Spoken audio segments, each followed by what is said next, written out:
Abiso naman sa mga customer at pasahero, kailangan pang mas maghigpit ng sinturon dahil sa dagdag singil sa tubig at pamasahe ngayong Abril.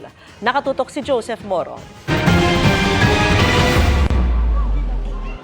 Walang sariling kontador ng tubig ang ilang mga taga Nia Road sa Quezon City tulad ni Evelyn. Kaya nakikikabit at bumibili lamang sila ng tubig. Ang isang kubiko niya bigay sa amin 100. Noong isang buwan, nasa 6,000 piso ang binayaran niya.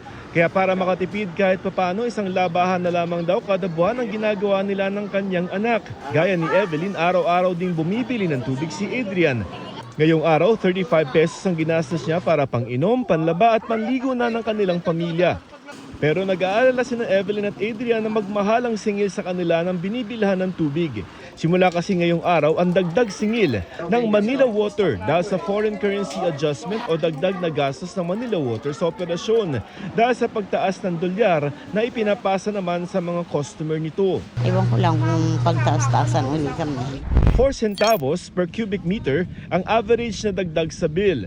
Katumbas ito ng dagdag na 21 centavos sa bill para sa mga residential customer na kumukonsumo ng abot 10 cubic meter. Sabi naman na nagtitingin ng tubig, titingnan muna niya kung malaki ang madadagdag sa bill niya bago magdesisyon kung magtataas din ng singil.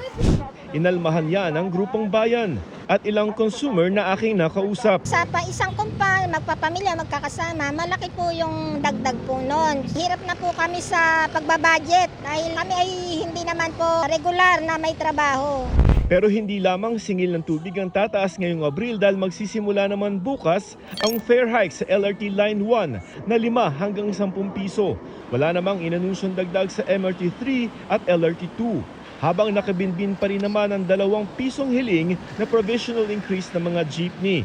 Sa mga motorista, pabigat din sa bulsa naman ang big time na oil price hike na lampas piso kada litro sa gasolina, diesel at kerosene.